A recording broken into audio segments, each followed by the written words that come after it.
ঈশ্বরের বাক্য বাইবেল অধ্যয়ন করার জন্য আপনাকে স্বাগতম। এই পাঠগুলো হলো বাইবেলের বইগুলোর একটি ভূমিকা, যা ভালোভাবে বোঝা এবং ভবিষ্যতে অধ্যয়নের জন্য সবগুলো অংশকে একত্র করে।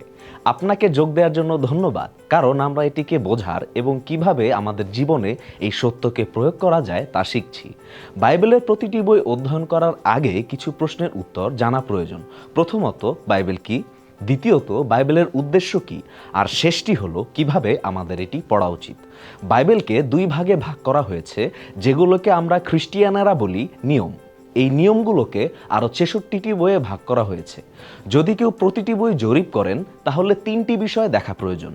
প্রথমত, প্রতিটি বইয়ের বিষয়বস্তু পর্যবেক্ষণ।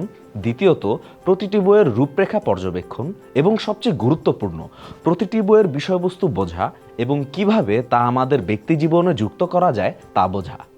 বাইবেল অধ্যয়ন প্রত্যেক বিশ্বাসীকে দক্ষ হয়ে উঠতে সাহায্য করবে, যাতে তারা তাদের বিশ্বাস সম্বন্ধে বুঝতে পারে এবং আরও কার্যকারীভাবে বন্ধু, পরিবার এবং প্রতিবেশীর সাথে যোগাযোগ করতে পারে। আমাদের একটি বিশ্বাস আছে, পরিচর্যা হলো শুধুই পালকদের কাজ। মণ্ডলীর সাথে আমাদের সম্পর্ক নেতাদের কাছ থেকে আমরা কি পাবো সেই কেন্দ্রিক। ইফিসীয় 4:11-13 অনুসারে প্রেরিত পৌল এমন একটি মণ্ডলীর বিষয়ে স্বপ্ন দেখছেন, যেখানে সেবা কাজের জন্য নেতাদের দ্বারা প্রশিক্ষিত সেবাকারীতে পূর্ণ থাকবে। সেই মণ্ডলীতে এমন লোক থাকবে যারা মণ্ডলী গঠনে, খ্রিস্টের সেবায় এবং অন্যদের সাথে খ্রিস্টের জ্ঞান প্রচারে এবং খ্রিস্টের মতো পরিপক্ক বিশ্বাসী হওয়ার জন্য সাহায্য করবে। তিনি বলেছেন, তিনি কিছু লোককে প্রেরিত, কিছু লোককে নবী এবং কিছু লোককে সুখবর প্রচারক এবং কিছু লোককে পালক ও শিক্ষক হিসেবে নিযুক্ত করেছেন, যেন ঈশ্বরের লোকেরা তাঁর সেবা করবার জন্য প্রস্তুত হয় এবং এইভাবে খ্রিস্টের দেহ গড়ে ওঠে। এর উদ্দেশ্য হলো আমরা যেন সবাই ঈশ্বরের পুত্রের উপর বিশ্বাস করে এবং তাঁকে ভালো করে জানতে পেরে এক হই। আর খ্রিস্ট যেমন সমস্ত গুণে পূর্ণ, তেমনি আমরাও যেন সমস্ত গুণে পূর্ণ হয়ে পরিপূর্ণ হই। আর যারা বাইবেল অধ্যয়নের সাথে জড়িত, তাদের মধ্যে আপনি মণ্ডলীর কাছে গুরুত্বপূর্ণ এবং পবিত্র আত্মার শক্তিতে ভালো কাজ করার জন্য মনোনীত। 2 তিমথিও 2:15-তে পৌল বলেছেন, যার উপর ঈশ্বর সন্তুষ্ট, অর্থাৎ যার লজ্জা পাবার কোনো কারণ নেই, সেই রকম কাজের লোক হিসেবে এবং যে নির্ভুলভাবে সত্যের বাক্য শিক্ষা দেয়, সেই রকম লোক হিসেবে নিজেকে ঈশ্বরের সামনে উপস্থিত করবার জন্য বিশেষভাবে আগ্রহী হও। বাইবেল বোঝার একমাত্র উপায় হচ্ছে কাজ করা। যিশুর বিশ্বস্ত সেবক হওয়ার জন্য নিজেকে চ্যালেঞ্জ করুন। এখন বাইবেল শব্দের অর্থ কি তা চিন্তা করুন। বাইবেল কি? খ্রিস্টিয়ানরা তাদের ধর্মগ্রন্থকে পবিত্র বাইবেল বলে থাকে। ইংরেজি বাইবেল শব্দটি গ্রিক শব্দ বিবলিয়া থেকে এসেছে, অর্থাৎ অনেকগুলো বইয়ের সমষ্টি। বাইবেল হলো 66টি বইয়ের সমষ্টি এবং এটি একটি বই হওয়া সত্ত্বেও শুরু থেকে শেষ পর্যন্ত একটি অপূর্ব সত্য প্রকাশ করে, তা হলো ঈশ্বরের উদ্ধারের কাহিনী। পবিত্র বাইবেল শব্দটির অর্থ হচ্ছে অনেকগুলো পবিত্র বইয়ের সমষ্টি। পবিত্র শব্দটির অর্থ হচ্ছে যেটি আলাদা করা হয়েছে, যা শুধুমাত্র ঈশ্বরের বা যা কোনোভাবে ঈশ্বরের সাথে সম্পৃক্ত। এই বইগুলো ঈশ্বরের সাথে বিশেষভাবে যুক্ত। বইগুলোতে ঈশ্বরের কাছ থেকে মানুষের জন্য বার্তা রয়েছে। এটি বাইবেলকে শুধুমাত্র ইতিহাসের সবচাইতে প্রভাবশালী পাঠ্য, সর্বাধিক ভাষায় অনুবাদিত বই হিসেবেই নয়, বরং বিশ্বের সবচেয়ে গুরুত্বপূর্ণ বইয়ে পরিণত করেছে। তাই আপনার জন্য বাইবেল অধ্যয়নই হচ্ছে সবচেয়ে গুরুত্বপূর্ণ অধ্যয়ন। বাইবেলকে ঈশ্বরের বাক্য বলা হয়ে থাকে। বাইবেল হলো ঈশ্বরের বাক্য। এর অর্থ কি?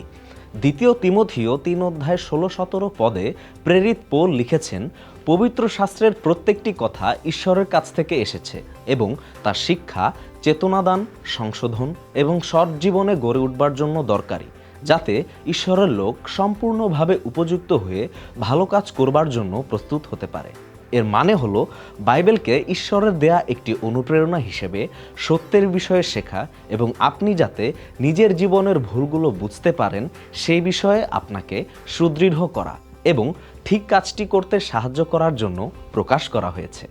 ঈশ্বর এভাবেই আপনাকে সব দিক থেকে উপযুক্তভাবে তৈরি করে সবার জন্য ভালো কিছু করার জন্য গঠন করেন। পৌল বলছেন যে এই বইগুলো লেখার পেছনে ঈশ্বর জড়িত আছেন। ঈশ্বর আপনাকে একটি বার্তা জানানোর জন্য যোগাযোগ করতে চেয়েছিলেন। তা জানানোর জন্য তিনি লেখকদের এমনভাবে অনুপ্রাণিত করেছিলেন যে তারা যা লিখেছিলেন সেগুলো মূলত তাদের কথা নয়, বরং ঈশ্বরের কথা।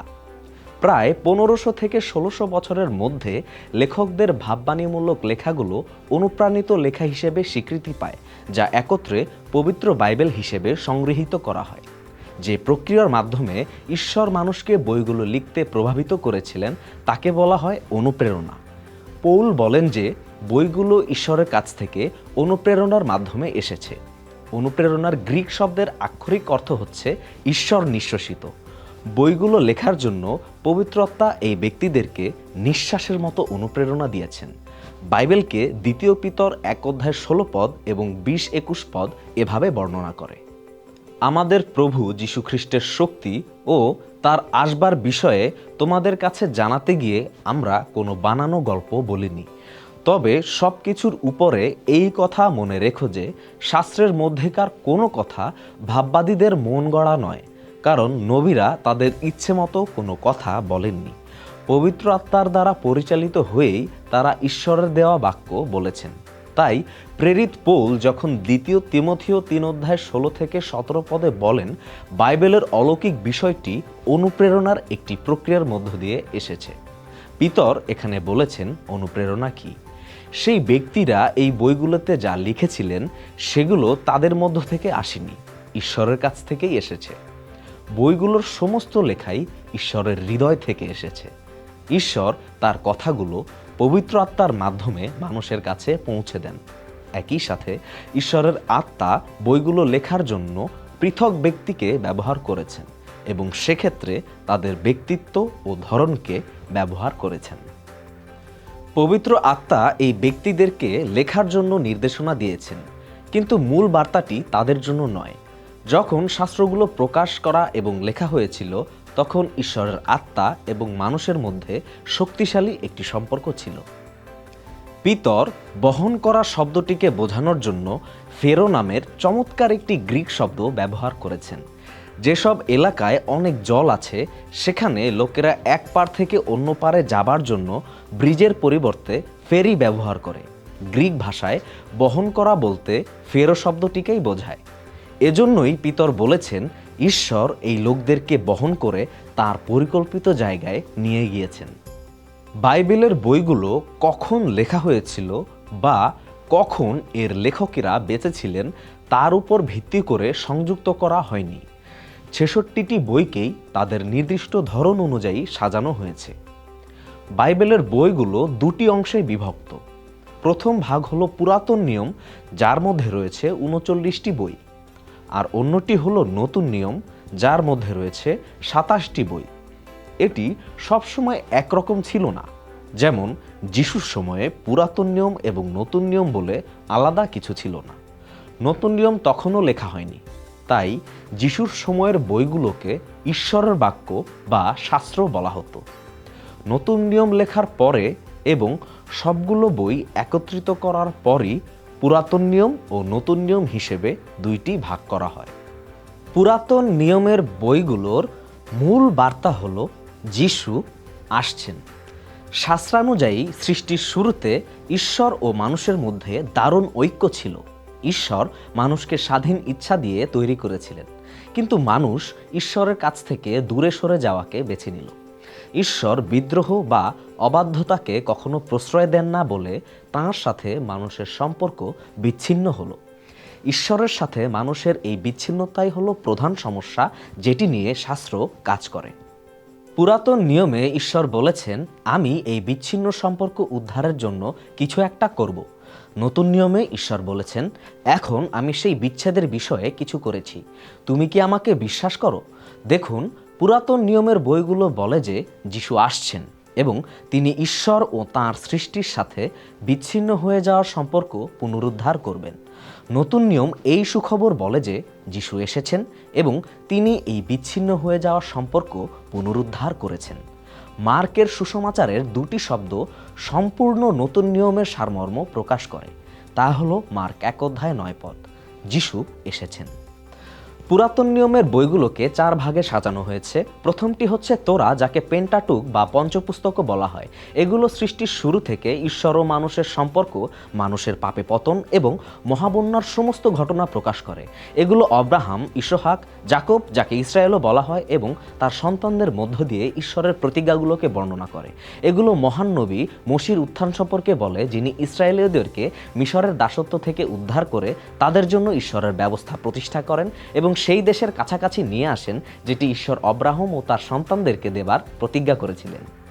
তোরার পঞ্চপুস্তকের পর 12টি ইতিহাস বই রয়েছে। এই 12টি বইয়ে মসির সহকারী হিসেবে যিহোশূয় যখন ইসরায়েল জাতিকে প্রতিজ্ঞাত দেশে নিয়ে এসেছিলেন, সেই সময় থেকে দুর্দশার সময় শাসক হিসেবে যেসব বিচারপতির উত্থান হয়েছিল তাদের সময়কাল সহ মেসোপটেমিয়াতে ইসরায়েল জাতির নির্বাসনের আগে যে রাজারা তাদের শাসন করেছিলেন তাদের গুরুত্বপূর্ণ ঘটনা বর্ণনা করা হয়েছে। ঈশ্বরের লোকেরা তোরার সেই পঞ্চপুস্তক কখনো পালন করত, আবার কখনো না। যখন করেছে তারা আদর্শ হয়ে উঠেছে, যখন বাধ্য হয়নি তখন তাদের জীবন ঝুঁকিতে পড়েছে। ইতিহাসের বইয়ের পরেই রয়েছে কবিতার বই। বইগুলো হলো তাঁর লোকদের কাছে ঈশ্বরের বার্তা, যেন তারা পৃথিবীতে তাঁর বাক্যে জীবনযাপনের চেষ্টা করতে পারে। কবিতার বইগুলোতে ঈশ্বর মানুষের হৃদয়ে একটি বার্তা দিয়েছেন। যেমন ইয়োব পুস্তকে ঈশ্বরের লোকেরা যখন কষ্ট ভোগ করে তার জন্য ঈশ্বরের একটি বার্তা রয়েছে। গীতসংহিতায় তার বার্তা হলো আরাধনার সময়ে আপনার হৃদয়ে যে বিষয়গুলো কাজ করে সেই বিষয়ে শিক্ষা। হিতোপদেশ পুস্তকে ঈশ্বর শিক্ষা দিয়েছেন প্রতিদিন অন্যান্য মানুষের সাথে আমাদের সম্পর্ক কেমন হওয়া উচিত। উপদেশক হলো ঈশ্বরের কাছ থেকে তার লোকদের জন্য একটি বার্তা, যখন তারা তাদের হৃদয়ে জগৎ সম্পর্কে সন্দেহ ও হতাশার অভিজ্ঞতা লাভ করে। পরমগীত হলো মানব প্রেমের সৌন্দর্য ও সংগ্রাম সম্বন্ধে ঈশ্বরের লোকদের কাছে একটি বার্তা। শেষে চতুর্থ অংশটিকে বলা হয় নবীদের পুস্তক, যা 2 ভাগে বিভক্ত। এর প্রথম অংশটি হলো বড় নবীরা, দ্বিতীয়টি হলো ছোট নবীরা। বড় নবীরা ছোট নবীদের থেকে বেশি ক্ষমতাবান বলে তাদেরকে বড় নবী বলা হয়নি। এজন্যই বলা হয়েছে কারণ তাদের সময়কাল ছোট নবীদের থেকে দীর্ঘ। নতুন নিয়মে 4 ধরনের পুস্তক রয়েছে। প্রথমটি হলো যিশুর জীবন ও পরিচর্যা কাজ সম্পর্কে 4টি ঐতিহাসিক বই। সেগুলো হলো মথি, মার্ক, লুক ও যোহন লিখিত সুসমাচার। দ্বিতীয়টি হলো প্রাথমিক মণ্ডলীর জীবন ও পরিচর্যা কাজ সম্পর্কে ঐতিহাসিক বই, প্রেরিতদের কার্যবিবরণী বা সংক্ষেপে প্রেরিত পুস্তক। এরপর খ্রিস্টীয় মণ্ডলীগুলোতে প্রেরিতদের পাঠানো কিছু চিঠি রয়েছে, যাকে বলে দ্য অ্যাপোস্টলস। এটি 2 ভাগে বিভক্ত, পৌলের লেখা পত্রাবলী এবং সাধারণ পত্রাবলী, যার মধ্যে রয়েছে ইব্রিয়দের কাছে পত্র এবং যাকব, পিতর, যোহন ও জিহুদার লেখা পত্রাবলী। নতুন নিয়ম একটি দারুণ প্রতীকী সম্পন্ন বা স্বর্গীয় রহস্য উন্মোচনের বই দিয়ে শেষ করা হয়েছে, যাকে প্রকাশিত বাক্য বলা হয়। এটি বোঝা বেশ কঠিন, তাই সম্পূর্ণ বাইবেলে মোট 66টি বই রয়েছে। যিশুর পৃথিবীতে আসবার মাধ্যমে ঈশ্বরের সাথে মানুষের বিচ্ছিন্ন হওয়ার সম্পর্ক পুনরুদ্ধারের বিষয়ে পুরাতন নিয়মের 39টি বইয়ে উল্লেখ করা হয়েছে, যেগুলো 4 ধরনের বইয়ের সমন্বয়ে তৈরি: আইনের বই, ইতিহাসের বই, কবিতার বই এবং নবীদের বইসমূহ। নতুন নিয়মের 27টি বই আমাদেরকে যিশুর আগমনের পূর্ণতা এবং মানুষ ও ঈশ্বরের মধ্যে সম্পর্কের পুনরুদ্ধারের বিষয়ে বলে। এর মধ্যে 4 ধরনের বই রয়েছে: যিশুর সুসমাচার, ঐতিহাসিক বই, প্রেরিতদের কার্যবিবরণী, প্রেরিতদের পত্রাবলী ও স্বর্গীয় রহস্য উন্মোচক বই, প্রকাশিত বাক্য। পৃথিবীর সবচেয়ে গুরুত্বপূর্ণ বই বাইবেল অধ্যয়নে যুক্ত হবার জন্য আপনাকে ধন্যবাদ। যারা ঈশ্বরের বাক্য সম্পর্কে জানতে ও বুঝতে আরও আগ্রহী, তাদেরকে বাক্য সম্পর্কে শিক্ষা দিন।